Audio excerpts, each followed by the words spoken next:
Coming up on OTB, Syracuse football is no stranger to midseason slumps. The Orange entered Tallahassee on a 2-game losing streak and in search of a first-ever win at Florida State. Could the Orange put up a fight against the 4th-ranked Seminoles? And after a frustrating loss to Temple last Tuesday, SU men's soccer needed a rebound win, and they needed it badly. Their challenge, the Clemson Tigers, in a rematch of last season's ACC championship game. Could the Orange bounce back at home? Plus, Syracuse field hockey battled 2 ranked foes this week. With the regular season winding down and SU on the NCAA tournament bubble, we'll tell you how those matches shook out. With updates, highlights, and analysis across the board for Syracuse athletics, we're live and you're locked in with us. This is On the Bench.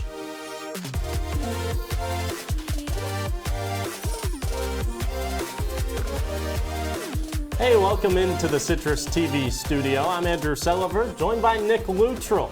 Nick, we've hit the middle of October, and I have to say that this past week in Syracuse athletics might have been the busiest so far. Well, certainly very busy. Some foreshadowing perhaps for the audience. It maybe wasn't the best of weekends for Syracuse athletics, but yes, you're right, it was busy. Well, that keeps us busy, but it also means that, like you said, we probably have a handful of SU losses to get to. For one Syracuse team, though, things don't really get busier or less busy. That's SU football. The Orange play one game and one game only each week, except for this week because SU is on bye. But let's show you how the Orange entered the bye week. Last Saturday, Dino Babers' squad paid a visit to the highest-ranked team in the ACC. That's number 4 Florida State. Let's get to the highlights. Chief Osceola and Renegade getting things started down in Tallahassee. The Orange got the ball first. Garrett Schrader couldn't complete this pass to Amari Hatcher. SU 4th and 1. The Orange go 3 and out. Dino Babers not willing to roll the dice early or really ever in this game,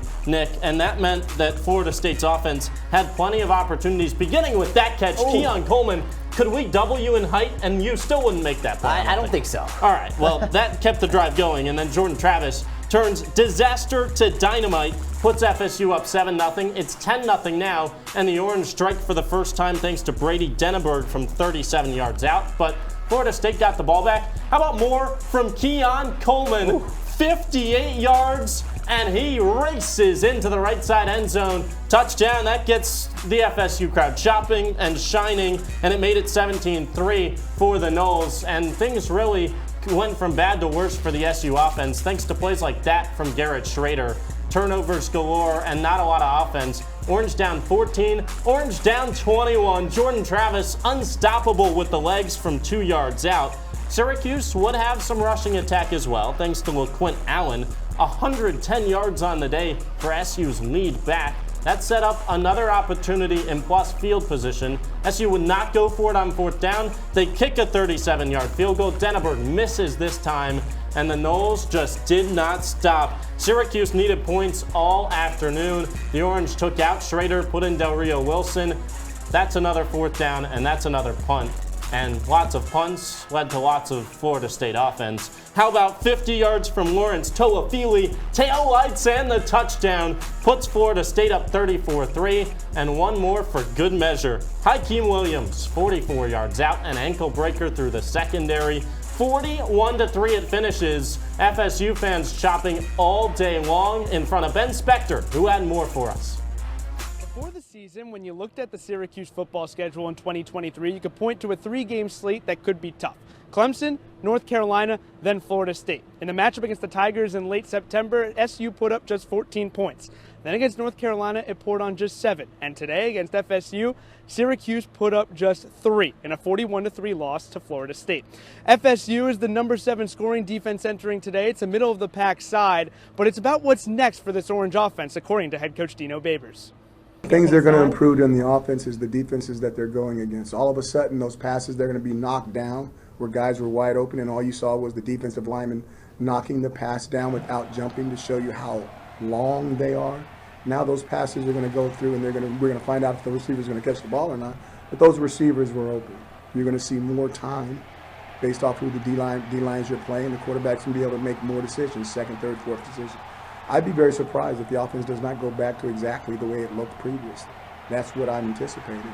Offensively, being efficient, you know, and just getting the guys going, you know, whether it be running, passing, just quick stuff like that, just whatever gets our offense going, because, you know, every offense is different, so we just got to find whatever gets our offense going. Syracuse has to be efficient down the final stretch after it put up 24 points over its last 3 games. First, it's the bye week, and then after that, SU takes on Virginia Tech in Blacksburg on October 26th, Thursday at 7:30. Until then, reporting from Tallahassee, Ben Spector, Citrus TV. So after a 4-0 non-conference start to the year for Syracuse, back-to-back struggling performances in the ACC, the Orange go to 4-3 with the loss in Tallahassee. And Nick, really no answers so far against conference play. No, Andrew, I think when you looked at this schedule before the season began, you knew these 3 games were going to be the toughest of the schedule. And after Syracuse started out so well, I didn't think they would underperform as much as they did in this game, Andrew. Syracuse couldn't salvage a single win in its first 3 ACC matchups and now heads into a bye week. Football off to a brutal start in the ACC, and a season ago, Syracuse basketball shared those struggles. Both the men and women were bounced from the conference tournament after just 1 game. A season later, there's plenty to be excited for on both sides. Both teams under Adrian Autry and Felicia Leggett-Jack took part in Media Day less than a week ago, and you can enjoy the preview.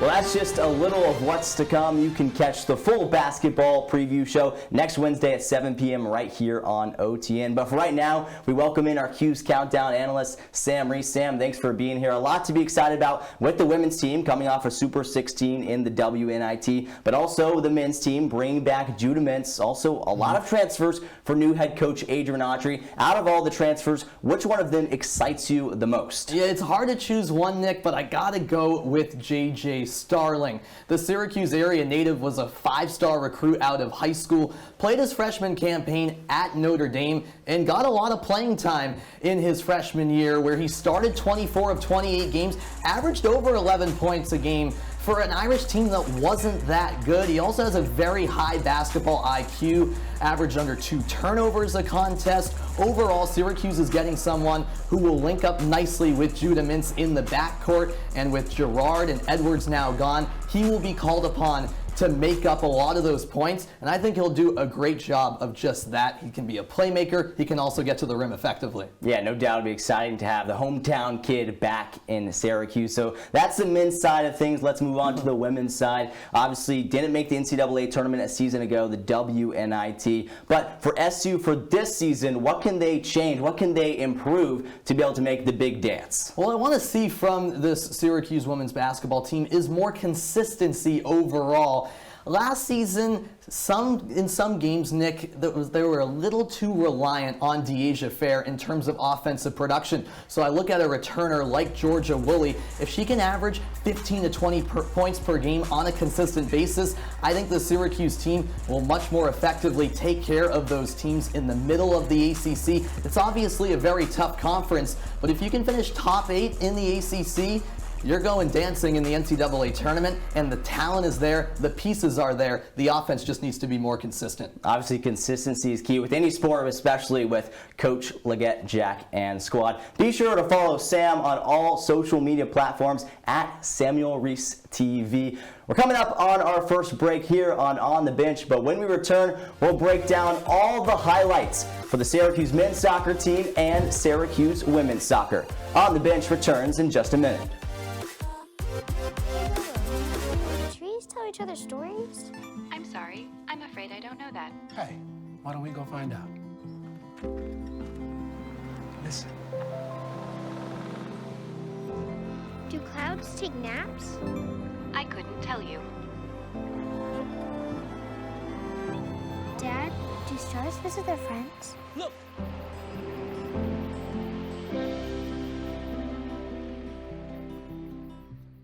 Jordan knows he shouldn't eat this entire bowl of nachos, but tonight he's earned that right. Because a few hours ago in the middle of happy hour, he recognized a sign. Not from the gods or a bolt of lightning, but from a double heart, a kissy face, and a fourth ha in ha ha ha. That's when Jordan knew he was buzzed. So when it was time to go, he got a ride home instead of driving. Be a legend like Jordan. Recognize your buzzed warning signs and get a ride home. Buzz driving is drunk driving.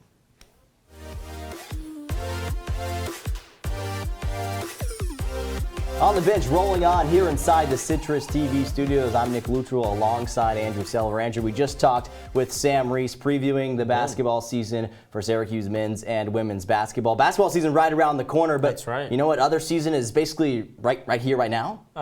Baseball season, I'm ready. Let's go. No, I mean, I was thinking hoodie season. Okay. Like hoodie mellow. You a big hoodie guy? Yeah, I'm a big hoodie guy. And the joggers, too. You wear your Arkansas Razorbacks hoodie Well, a lot? sometimes. Yeah, I need a CitrusTV hoodie.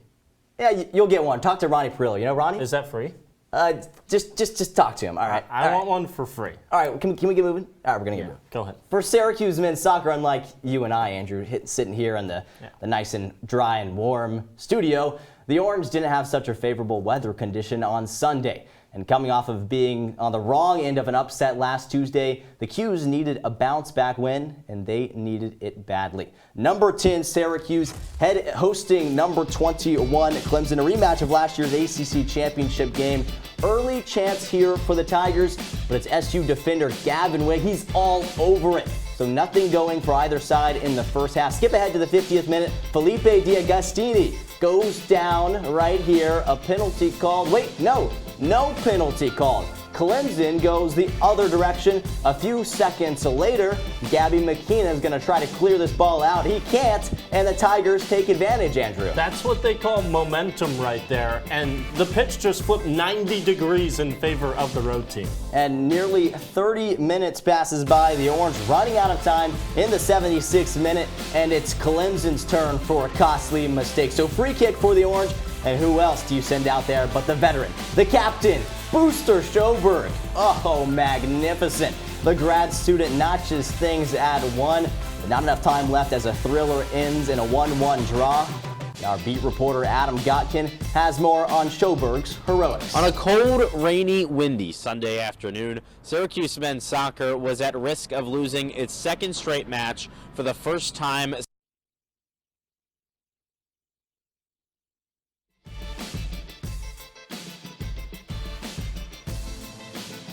Syracuse, Andrew, you look at what's on screen right now.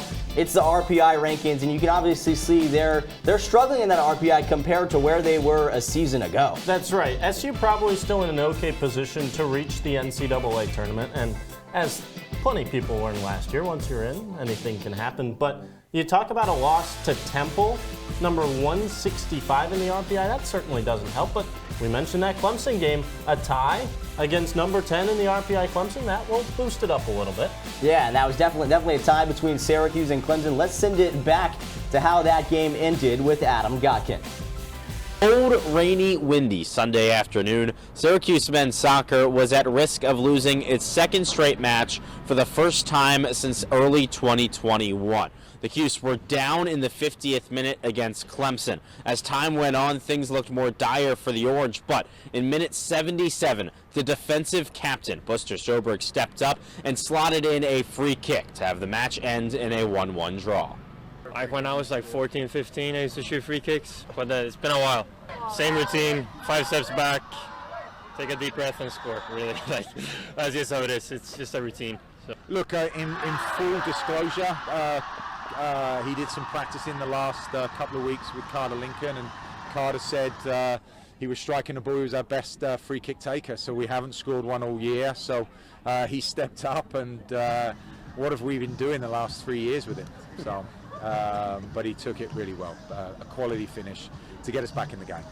After today's draw, Syracuse gears up for its final non-conference match of the regular season on Wednesday against Yale. Head coach Ian McIntyre just said that game might be the biggest of the season after the loss to Temple back on Tuesday. Reporting from the SU Soccer Stadium, Adam Gotkin, Citrus TV. Well, I tell you what, Nick, for Syracuse men's soccer, it's been the year of the tie in conference play. Yeah. The Orange have drawn half of their conference matchups so far, but one team that would really take a tie, that's Syracuse women's soccer. The Cuse has not won a game. They've only drawn 1 of 6 in the ACC, and as a result, the Orange were heavy underdogs when hosting number 17 Pitt on Saturday at the SU Soccer Stadium. We'll get to the highlights between the Panthers and the Orange, Pitt in the Road Blues and Syracuse in the white. Syracuse searching for just a second home victory of the season, but off to a bad start because Ellie Caulfield from outside the box with a screamer. Later in the first half, about 5 minutes later, a foul in the box from Kate Murphy leads to a penalty kick for the Panthers, but Shea Vanderbosch has that one covered, picks up her teammate, and picks up save number 100 on the season. But when your defense does this, leaves a defender wide open, well, that leads to an easy goal. Assist to Sarah Shapansky. We'll get back to her later in these highlights. It's 2-0 Pitt, and now it's 3-0. A goal right before halftime from Amanda West, a first half hat trick for the Panthers as a team. And, well, why not a second hat trick in the second half? Another screamer from outside the box, and that one against Sarah Shapansky with the goal. And this time she's back at it on the attack with the assist. What can't she do? That's right. It's pretty impressive stuff from her. Vanderbosch left speechless in her goal. Defense not helping one bit. How about one more for good measure in the 65th minute? Amanda West had it covered, and it's a 6-0 win for the Panthers. But we talk about the defense struggling, and we talk about Shea Vanderbosch and the incredible things she's done. Did give up 6 goals, but she's inching closer and closer to the record books. Well, Andrew, she's super close to that record. She's only, I think, about 30 saves away from breaking it. 3 games left. Averaging, as you can see there on your screen, a little over 11 saves per game. Now, my 10th grade level mathematics, that tells me she might get there, and she might get to that record, which should be pretty cool to see. I think so. If you're a loyal watcher of OTB, we might have to break out a Shea Vanderbosch save tracker over the next couple of weeks to see if she does etch her name atop of that single season school record of 138 saves. Vanderbosch excelling on a struggling Syracuse team. One Orange squad succeeding so far this year, though. That would be SU field hockey. But 2 ranked matchups in a week provided a roadblock for the 13th ranked Orange. Highlights from both contests are next when we return to OTB.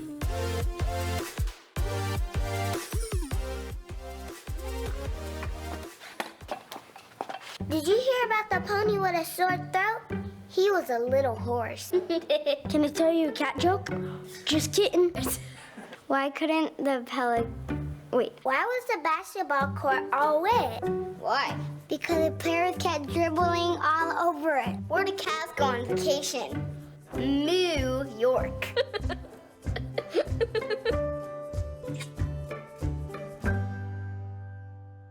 1 in 3 adults has pre-diabetes. That means it could be you, your favorite brother, your other brother, you, your football buddy, your football buddy, you, your plumber, Breathe right into your foot. your plumber's masseuse, Yes.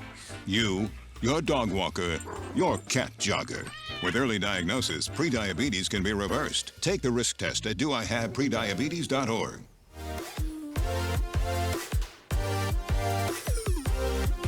Hey, we're back here inside the Citrus TV studios. For more On the Bench, I'm Andrew Selover. He's Nick Luttrell. Nick, it's come to that time of the show. Have you ever heard the phrase, let's do that hockey? No. No? You're unfamiliar? That means you need to watch some Saturday Night Live. You at least a fan of hockey? Yeah, somewhat. I mean, I'm from Arkansas. Yeah, so they don't play a lot of hockey down there. They don't. Field or ice. Yeah, that's fair. They play both here in Syracuse. And we'll start with Syracuse field hockey. The Orange have had a solid first season under new head coach Lynn Farquhar, but the first of 2 games this weekend marked the toughest challenge yet. SU welcomed the reigning national champs to Central New York. Number 3 North Carolina entered undefeated in the ACC. also known as the best conference in field hockey. So let's get to the highlights between Syracuse and North Carolina. The Tar Heels under first-year head coach as well, Aaron Matson, age 23, youngest head coach in NCAA Division I athletics, and her team would get on the scoreboard first in the second quarter. That's Charlie Bruder, the freshman, made it 1-0 off the penalty corner. 2-0 now UNC, and how about the stick work from Riley Heck, the sophomore, goes 5-hole between the legs of Brooke Borzmowski. 3-0 UNC, and just keep the offense coming for the Tar Heels. Get the ball to Riley Heck again, second in team in the points, and she gets an assist here to set up her teammate Katie Dixon. That's as easy as it gets, Nick. Yeah, for sure. And you talked about Heck, only a sophomore, no goals in the past 2 games before this one. Tar Heel fans were sure excited to see her play well in this one. 4-0 North Carolina, 1 minute to play, and Syracuse draws a penalty stroke with 52 seconds left. That means Eefke van den Nieuwenhof steps up for the Orange, but that was all SU would get as Syracuse falls 4-1 to North Carolina. As you take a look at some of the stats from the contest, what sticks out to me, Nick, the saves category, Syracuse was out shooting North Carolina, but lost 4-1. Brooke Borzmowski in between the pipes really struggled for SU. Yeah, a bit disappointing out of Borzmowski, a player who has started in net the past few seasons for the Orange. You really expect a better performance out of her, especially for a game as big as the UNC game. Every year, this field hockey team prepares for UNC like it's a championship game. For Borzmowski to perform like that was a little disappointing, Andrew. And because of that poor performance from the junior, Coach Farquhar turned to redshirt freshman Abby Neach for their next game. SU's opponent, number 18 Cornell. Thankfully for the Orange, they've already beat the Big Red back in September at JS Coyne. Only this time around, it was in Ithaca. So another non-conference matchup for the Orange, and it's no easy task in the Big Red. It was an uneventful first half, so we start in the third quarter. Cornell striking first on the penalty corner opportunity, and you thought just by the way this game was going that might be enough. But with 8 minutes to go in the fourth quarter, Pique Van de Pas sends it in, and it's Hattie Madden gets the deflection. All of a sudden, it's a tie ball game. The Orange have momentum. 1 minute left now. They're attacking again. Penalty called on the Big Red. Eefke van den Nieuwenhof going to step up for the penalty shot. Denied. So we head to overtime. I talked about it earlier. Neach doing all she can in her first career start for the Orange. This is sudden death, folks. Penalty corner again for Cornell. Neach crawling on all fours, but the Big Red end it. SU loses back-to-back games for the first time in nearly 2 years. And our beat reporter Max Gifford was in Ithaca to summarize the loss. In a non-conference matinee, number 13 Syracuse and 18th ranked Cornell experienced scattered storms all afternoon. And even when a window of good weather arose, neither team could break through in regulation. But as the saying goes, when it rains, it pours. And a late-game drizzle was all the Big Reds' Grace Leahy needed to pour on the game-winning goal in double overtime, propelling them to a 2-1 win over the Orange. It's not a win for SU, but head coach Lynn Farquhar says this was a pretty loss. We wanted to go after the moment and play each quarter. We did that today. So that was our mission. I think that's really, really important moving forward. Our crew fought hard, did a good job with possession. Just finishing moments didn't fall our way today. The results don't always make you feel good, and sometimes that's why we celebrate. So this one will probably hurt till we get home. Tomorrow, though, will be a new day, and we have a big week ahead. Despite the wind and the rain, Syracuse dominated in every statistical measure this game. Although Cornell led the column that counted and split the season series between the two squads, with the home team winning each bout. The non-conference slate is now behind the Orange, though, and they look forward to only ACC play from here on out, beginning with 5th-ranked Louisville in the Bluegrass State this Friday for the penultimate game of this season. Reporting from Dodson Field, I'm Max Gifford, CitrusTV. And as Max said, the season is wrapping up for the Orange. We take a look at what's left for SU field hockey. On the road this Friday against number 5 Louisville, as he mentioned. A week later, back home against Wake Forest. ACC tournament And then hopefully, Andrew, for the Orange after that, the NCAA tournament. Keyword hopefully, Nick. Syracuse 13th in the country right now. Only 18 teams make the big dance in field hockey, and around half of those are automatic bids. So you have to imagine a little work still to do for the Orange down the stretch. Yeah, just a couple games left, but they definitely need to do some work. All right, we've talked football, basketball, soccer, field hockey, but when we return, we'll see how the SU women's ice hockey team fared over the weekend and bring in our beat reporter, Andrew Della, who's live from Cornell. We'll be right back. When I was in foster care, I never knew when I would have to move, so I always had my suitcase ready to go. Then one day, I was adopted. My new parents opened their hearts and home to me. My parents cook my favorite breakfast for me every morning. My parents take me on trips I never thought I would go on. They gave me a home and an even better reason to use that suitcase. My parents aren't perfect, but they're perfect for me.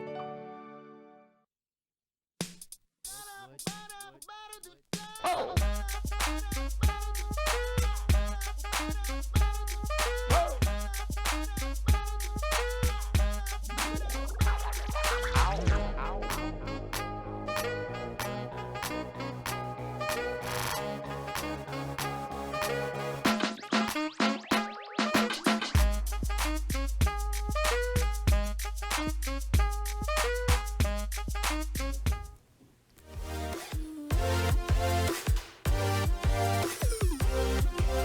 Hey, welcome back to OTB. He's Nick Luttrell. I'm Andrew Selover. Nick, we just keep chugging along here. We're about halfway done of our 45 minutes with you on a Tuesday evening. And we said hockey's so important up here in Syracuse. You have to play it twice, Nick. That's because you got to play it on the field, and we caught up with field hockey just a minute ago. Right. You've also got to play it on the ice, and I think it's time to check in on SU women's ice hockey. That's right, Andrew. Inconsistency has really been a problem. That's one word to define SU women's ice hockey season so far. The wins over Post Post to start the season helped Syracuse start the season 2-0 for the first time in program history. What followed was back-to-back losses to Merrimack. This past weekend, though, another non-conference challenge against RPI. And let's start with Friday night in Troy, New York. Allie Kelly coming off a CHA Goalie of the Week award, getting ready to go. We start late first quarter action, and that goalie we just talked about, Andrew, not a good start for her. Yeah, usually when you win Goalie of the Week, that means your defense has given up a lot of shots, and they continue to do that. 2 quick goals there for Rensselaer to end the first period. SU not out of it yet. Mick Todd making a great defensive play, slings it right underneath the legs of their RPI goalie, cuts the deficit to 1. Just a minute later, it's Heidi Knoll unleashing a deep one from the slot. But it was all engineers after that, scoring 4 more goals in the second period and third period to beat the Orange 6-2, Andrew. Yeah, Syracuse struggled on the road, but you know what's good about ice hockey? You don't have to think about that loss for long. That's right, and just less than 24 hours later, they would have a shot at redemption, this time on their home ice. Midway through the first period, it's RPI that again gets on the board. First courtesy of Ellie Kaiser, easing it right past Kelly. But just a minute later, a response by the Orange. Rachel Teslak slinging it in to knot things at 1. Back and forth we go. We're still in the first period, folks. Engineers retake the lead back up 2-1. Second period action now. Orange on the power play. Got it. The offense beginning to find their rhythm as they'd score another goal here by Holmes that would end up being the game winner in the second period. SU comes out on top 3-2. So a weekend split with RPI was just the precursor to a first-ranked opponent of the season.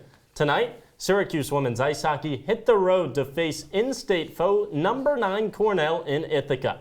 The Orange hope to hand the Big Red their first loss of the season, but don't get your hopes up if you're a Syracuse fan. Let's waste no time. SU blasted in this one 7-0 on the road. The Orange more than doubled up in shots, 66 shots for the Big Red, 31 for the Orange. And for more on the contest, we welcome in our CitrusTV women's ice hockey beat reporter Andrew Della, live from the campus of Cornell University just down the road in Ithaca, New York.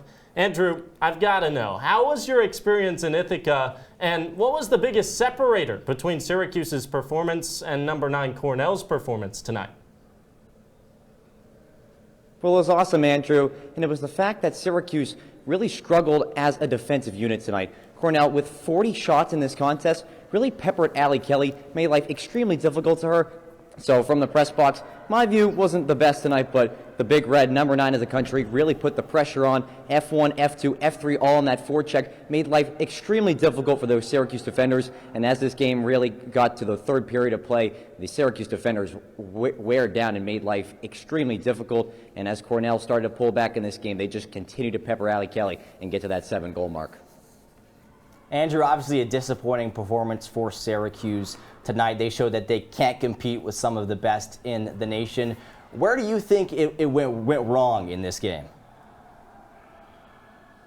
Well, it all started in that first 5 minutes, Nick, and it's because, Cornell, their mascot being the Big Red Bear, you don't poke the Big Bear, and that's exactly what Syracuse did in that opening 5 minutes. They committed a penalty. Cornell got on the power play, capitalized, and then it just kind of snowballed from there. As I mentioned, Cornell continuously put pressure on, and then as Syracuse didn't really play their game plan because Cornell, the number 9 team in the country, that offensive zone pressure worked really well. They were making tic-tac-toe plays all night long, and at the end of the day, Syracuse had too much to handle, and ultimately Cornell, a very good hockey team that's going to be very well in the ECHA hockey conference this season.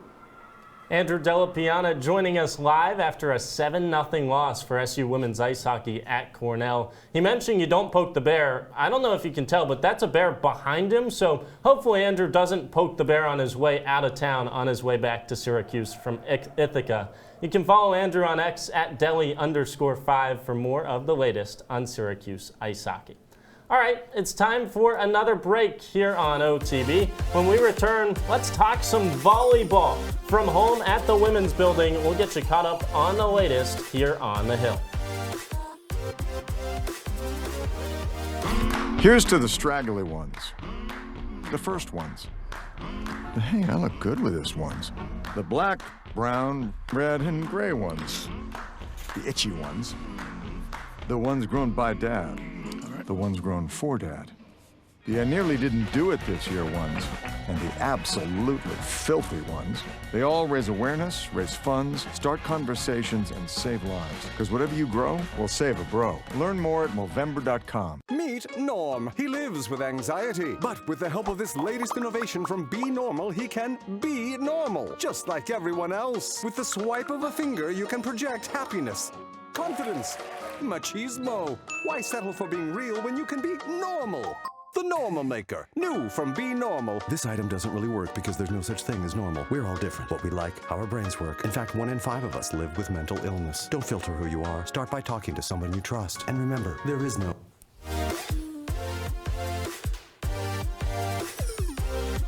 We're back here on the bench. Nick Luttrell alongside Andrew Selover. Now, Andrew, we've talked about just about every sport on the Hill in today's show, and you folks at home have probably figured out it wasn't a very favorable week for the Orange, but maybe our final sport will change that. SU Volleyball. They've lost 6 matches in a row, sure, but you could also say that they're due for a win more than any other team on the campus. And as we go to the highlights between UNC and Duke, they faced off against each other inside of the Women's Building. We start Friday night as the Tar Heels come to the 3-1-5.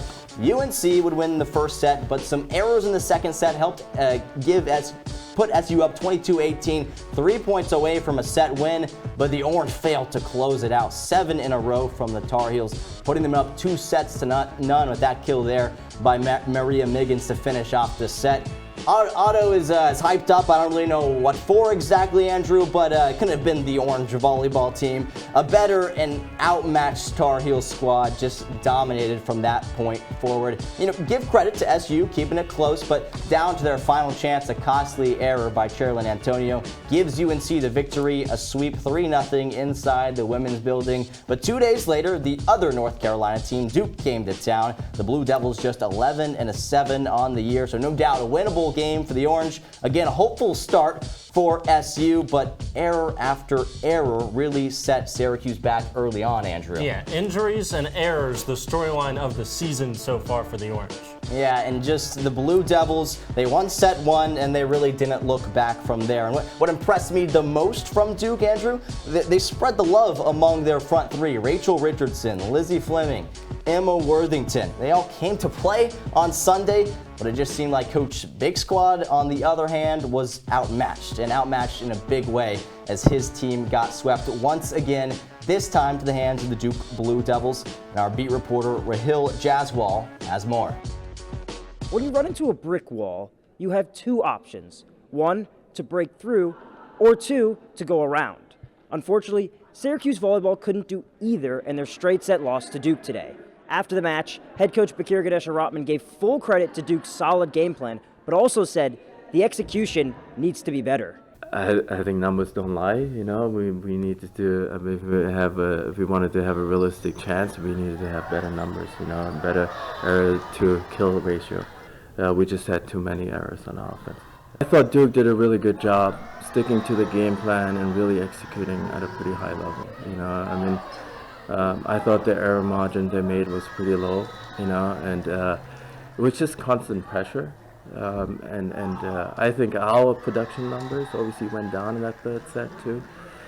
But to a certain degree, it's tough, right? You know, when you're down 2 sets and you're not playing well, and you know that, and you're trying to get out of that funk and trying to find a rhythm, and then on top of that, they perform even better than they did. And so it was a little tough, but I mean, we got to give Duke credit too, you know, and I thought they played a pretty good game. The Orange fall to 2-16 on the season and 0-8 in ACC play. They'll have a few days to regroup before they travel to take on Miami on Friday. First serve is set for 7 p.m. Reporting from the Women's Building, Rahill Jaiswal, Citrus TV. So the bad just continues to get worse for Syracuse Volleyball. As you can see there on your screen, the Cuse are on track for its worst season in program history. I mean, Andrew, this is a program that has never really been the best of the best, but it's at an all-time low right now, I think. Yeah, and we mentioned errors and injuries. The Orange have been without multiple starters at multiple points throughout the season, and that's really cost this team any momentum to build up as conference play picks up. For sure. Our final break has arrived on this 45-minute special of On the Bench. When we return, Andrew and I will have our performers of the week, and of course, you'll see the top plays of the week as well. We'll be back in a bit. Stand is precise, no margin for error. Dare to forget that. Dare to have fun with it. Get weird with it. Dare to send those old STEM theories flying past the neighbor's house into outer space. Dare to program something internet-breaking, record-breaking. Dare to blow their minds. Dare to learn the difference between sedimentary and metamorphic rock. Go find those rocks. Dare to keep daring. Dare to STEM. Check out She Can STEM to get started. They call me Maxie, but I prefer tripod. I was your above-average four-legged homie, and then wham-bam minivan. Some people pity me. Now that's lame. I still run, fetch, and swim.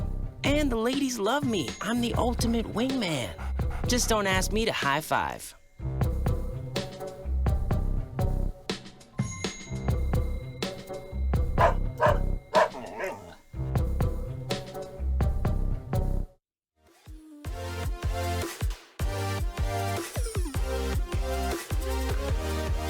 Hey, welcome back into the Citrus TV studio. I'm Andrew Selover. He's Nick Luttrell. We're rounding out the show for you on a lovely Tuesday evening. If you're joining us live, thanks for joining us here on OTB. Nick, we had to go to 45 minutes this week because we had a lot of games to tell you about. You got any favorite moments so far from the show, from what we've covered? Oh, there's been a lot of fun moments, I guess, for us to look at as reporters or anchors on this show. For Syracuse fans, not so much. I mean, this week was capped off by that loss for the Cuse women's ice hockey team against a good Cornell team, but very, very disheartening to see that dramatic of a loss for SU. That's a fair point. And it's just one weekend, though, right? That's right. That's right. You got plenty of time to bounce back, plenty more games to be played, and basketball season as well. If you're a struggling fan is right. Yeah. I think a lot of fans are looking forward to that right now. Yeah, well, because the teams, struggled this week, that doesn't mean we don't hand out any hardware.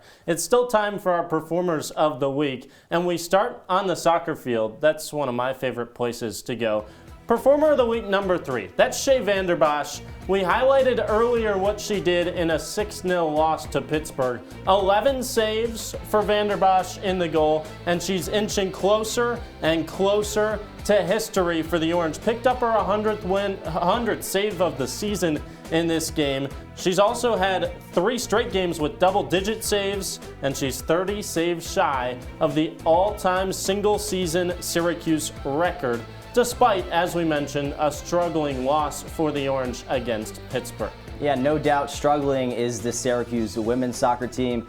This girl right here, she's keeping them somewhat relevant. I don't know what to say. She earned it. That's she definitely earned our Performer of the Week. And Andrew, I know we've talked about a lot since the beginning of the show. I think we feel like we forgot about this football team. I know 3 straight losses, but I think there's a lot of hope with this team going forward. And despite that disastrous performance against Florida State, there's one guy we have to spotlight. It's LeQuint Allen Jr. The sophomore running back is our second Performer of the Week. Allen quietly rushed for over 100 yards on 19 carries against Florida State. And yeah, it wasn't an ideal game for SU, but Allen was really that bright spot. And if you do the math on that, that's a little over, as you can see on your screen, it's over 5.5 rushing yards per carry. That's his second highest mark of the season, Andrew. That's right. LeQuint Allen put up a heck of a performance when the Orange needed him most, because Syracuse's quarterback Garrett Schrader was struggling a little bit. After the game, they said he had food poisoning the night before. So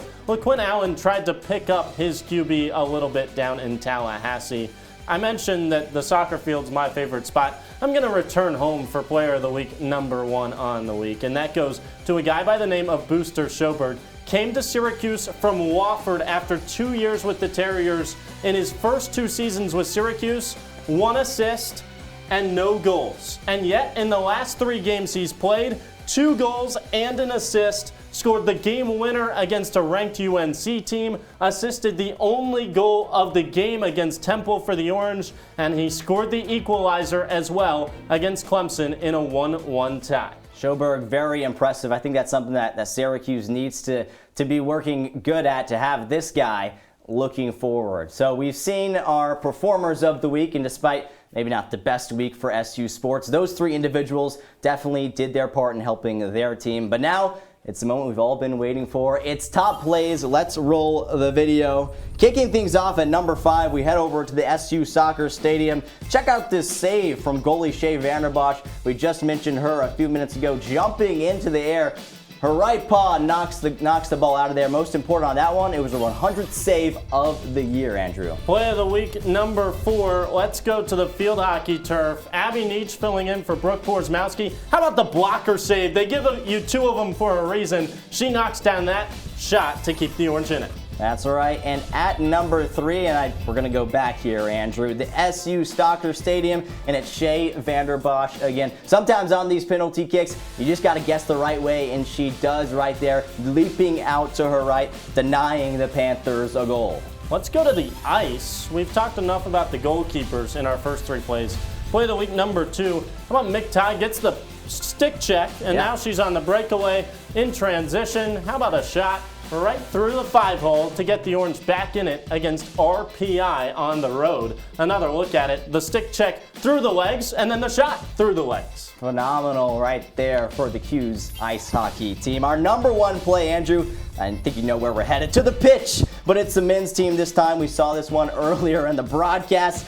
Booster Schoberg, what a performance from him. An absolutely phenomenal goal right there. Take a look at the replay. He's just bending it like Beckham over the defenders and into the back of the nets. Those are our plays of the week. Nick, we've closed out 45 minutes of coverage. It's time for us to take a deep breath it's time for Syracuse football to take a deep breath as well as they enter their first and only bye week of the season. Yeah, and that bye week is much needed for Syracuse. As we talked about, those 3 games were rough for Syracuse. But you come out of the bye week, you got Virginia Tech, and maybe things looking ahead for Syracuse football. And now it's time for you to take a deep breath and watch our images of the week. Thanks for joining us on OTB. Today, Dino Babers leads his team into the belly of the conference's biggest beast. 79,000 strong, adorned in garnet and gold await the Orange as they take on the undefeated 4th-ranked Seminoles of Florida State.